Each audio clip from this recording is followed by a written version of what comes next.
Serious. Have you ever been kidnapped? If so, what's your story?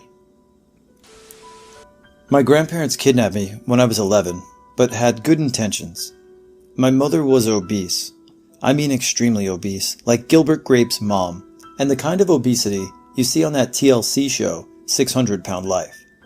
She could barely get around our own house, and actually had gotten to the point where she hadn't left the house in over a year. She was living off of disability and had a nurse come in and clean her. My grandparents were extremely concerned about me, but my mother would not give them custody. They had called CPS multiple times, but they wouldn't do anything about it because they determined that I wasn't being abused or neglected, which was true. My mother was abusing herself and not me. One day, my grandma picked me up from school and said that I was going to live with her and grandpa from now on. Just a few days later, the police came and took me home. My mom decided not to press charges and my grandparents didn't go to jail, but she told them that they were never going to see me again and even took a restraining order out on them.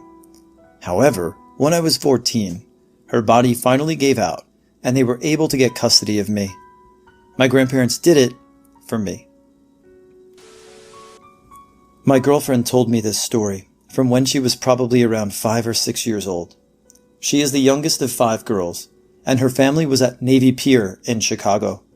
Her parents were trying to buy tickets for something and were momentarily distracted when 2 people, man and woman, walked by either side of her and grabbed her hands and walked off with her. So her kidnappers were dragging her out of the park, and she was screaming and crying the whole time. But everyone just assumed she was a child having a meltdown. Her kidnappers were almost out of the park with her when a security guard stopped them and started asking questions. That's when the kidnappers dropped her and ran. The security guard then helped her find her parents, who were running around the park with 4 other children in tow, frantically looking for her.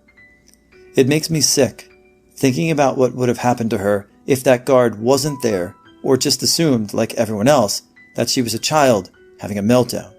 If there's one person I could thank in this world, it would be him.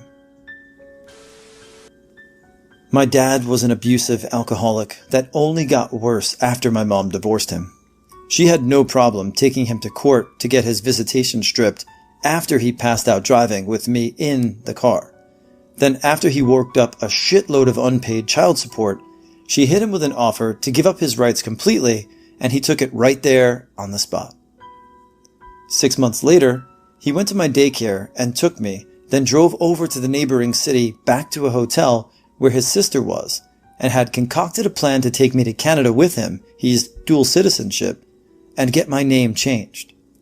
My mom, of course, lost her shit, and after the cops told her it was an issue with the courts, beat his other sister, was also involved in his plan, within an inch of her life to find out where we were. She found out our location and busted up in the hotel room to find me watching cartoons and him passed out in the bathroom floor and my aunt in the next door hotel room having sex with some rig hands for money. Yeah, I come from great stock on his side. She had her boyfriend's, the man that would later adopt me, shotgun, and used it like a baseball bat to almost kill him. Cops definitely showed up that time. She was arrested, but it was dropped because she had proof she went to the police and they did nothing, and him taking me was a felony. But while she was in jail, the state stuck me with a family that had like 10 kids, and a few of them taught me a lot of new cuss words. All in all, the final result was she became an extreme helicopter parent. The man that adopted me was also an alcoholic that she would divorce years later, and my biological father got a slap on the wrist on the condition that he left our state and never came back. 10 out of 10 would try again. Here's how I saw it. One time, when twin bro and I were about 2 years old, Dad decided to take us on vacation.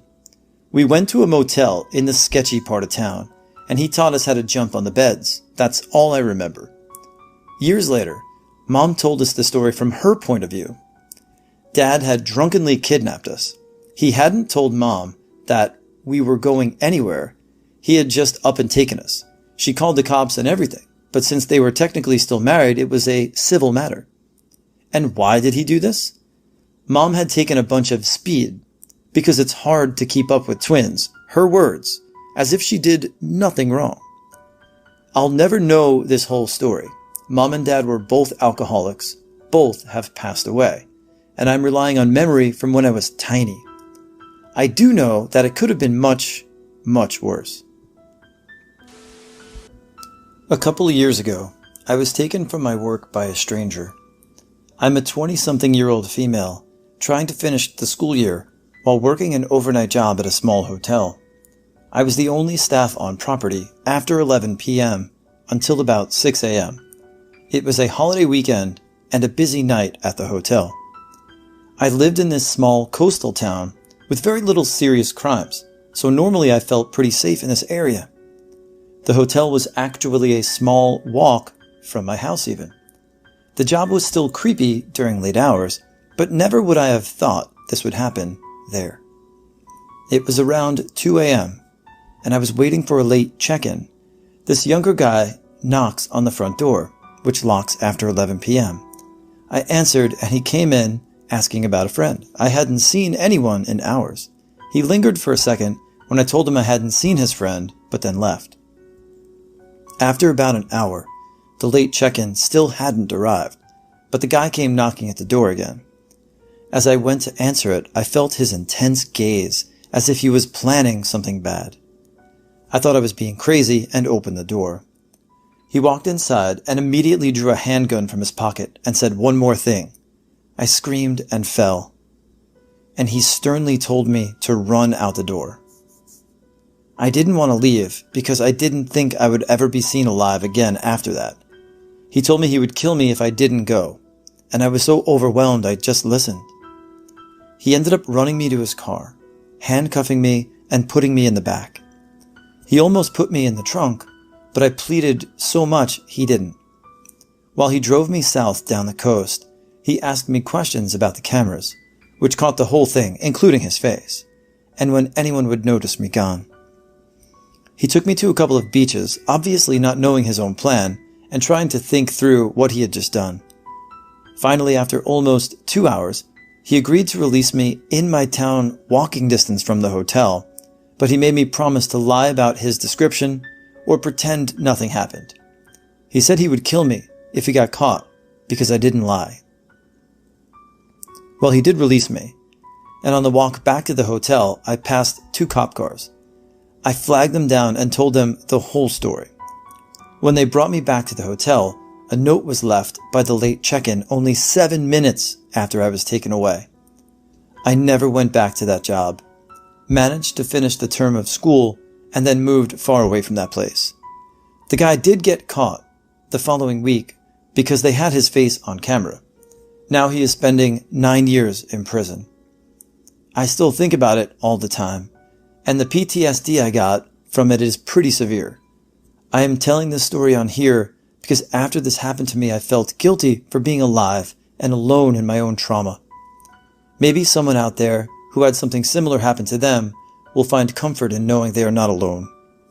The fear and guilt hasn't gone away yet, but I'm still working on living a normal life. In my country, we have this thing called one chance. Where you get into public transportation like a taxi or a bus, but the bus is full of robbers who will take you to an out-of-the-way location and then try to get as much money out of you as possible. Sometimes they might kill you. Other times they might dump you on the side of the road. When it happened to me, I got into what I thought was a regular taxi.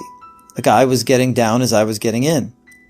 But the taxi driver realized he was a lost foreigner because he paid with a different currency. The driver wanted to be kind and take the man back to where he picked me up from. And I asked to get down, but he locked the doors and wouldn't stop. I got taken to this out-of-the-way house where there were 2 other men. One of them pretended to be a pastor, and he said that God would deliver me safely if I cooperated with them. They searched my wallet and my bank account through the app on my phone, and when they realized I didn't have any money, they decided to let me go, but only after warning me that if I ever told anyone about what happened, I would bleed from my mouth and nose until I died. I don't know if this counts, but it was definitely an unnerving experience. I was living in a foreign country and had been doing volunteer work for children with cancer. I trusted this organization and the people who worked there very much. One day, one of the organizers asks me to accompany him to a fundraiser in a local park. He says he'll pick me up. Like I said, I trusted these people, especially since he was a main organizer. He picks me up, and I notice we're definitely not going in the direction of this park. He takes me to a house in the suburbs, almost rural area close to town. I'm terrified by this point. Why would someone who dedicates their time to helping sick children have lied to me? I don't say anything, mostly because I'm in shock. We go inside. It's just a regular house party with a bunch of his friends. People are drinking, some people are smoking, but nothing crazy. I'm still giving this guy the benefit of the doubt at this point and hoping we're just stopping by here to get something/someone and going to the event. There was no event. This guy basically wanted to show up at his friend's party with a cool and interesting foreign girl. Once I realized what was happening, I asked to leave, said I felt uncomfortable, and was immediately gaslighted and told to relax, have a drink, it's just a party. I snuck into the bathroom and called a taxi. Luckily, the house was off a main road going out of town, so I just told them the street and described the house. It's a miracle they actually sent a taxi for me. Most of the people were hanging out outside, so it wasn't weird when I started hanging out front. The taxi showed up, I dashed for it and jumped in and told the driver to leave immediately.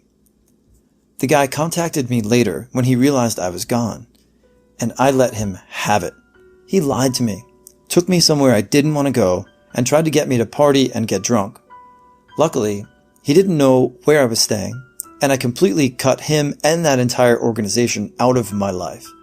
It's really a shame, too, because sometimes I see pictures in my Facebook memories of the kids I worked with. The moral of the story here is, don't get in a car with people you don't know well. Don't assume that just because someone is doing good work in one way, they won't do bad things to you. I was much younger, and I wouldn't make that mistake again today. So it was a normal day. I had plans to see a movie with my boyfriend later that night, and had gone to have drinks and to eat with a friend before making the trip to my boyfriend's. This was about mid-afternoon 6 years ago. I was 23 at the time. I was on Paxil at the time, horrible stuff that has lasting side effects long after you quit it. Drank a margarita, ate a tiny bit while out, and left so I could hang with my boyfriend and make it to the movie on time. I grabbed a 6-pack of beer to ease my crippling anxiety. It is so bad I normally am nauseated when I leave the house, and I was dead set on not being a ball of anxiety. And I was an alcoholic at the time, so I needed a little or I got sick without it. The alcohol hit me like a pile of bricks because of the medicine I was taking, and it made me black out about 15 minutes from my boyfriend's house. It is now nightfall. I don't know how I made it to the gas station down the street from my boyfriend's, but I came to with 2 shredded tires that I went in and incoherently asked for some Fix-A-Flat to repair. I was out of my mind at this point.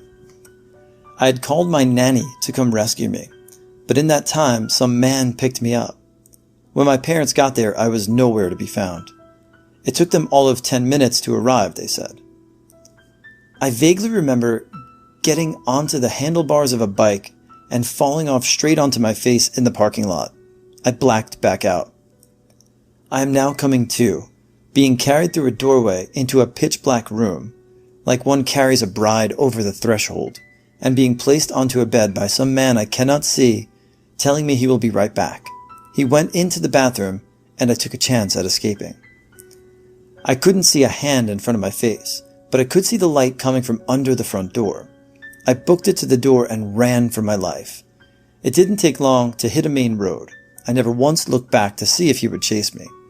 I flagged down cars. I was covered in blood, crying and shaking. 2 men picked me up, asked what happened, and agreed to drive me the 45 minutes back to another gas station across town so my boyfriend could pick me up. I had been brought 45 minutes from where I had blacked out. That area is crawling with drug addicts and God knows what else. to some nasty hotel in the middle of one of the worst areas where I live. It was a blessing I could remember my boyfriend's number since my phone and other belongings were stolen. They did, however, make me show them my vagina and proceed to tell me to shut up with the crying. But they did drive me back to safety, so I will let them have a pass as to their lack of empathy. Finally made it to safety a bit after midnight, truly embarrassed, but happy to be alive, and with my boyfriend, who was none too pleased about the ordeal because it was my fault it happened. I cleaned up my act, got off the Paxil immediately, and didn't drink too much after that. So I thank you, Mr. Crackhead Bicyclist and Faceless Hotel Man, for turning my life around, but let's not ever meet.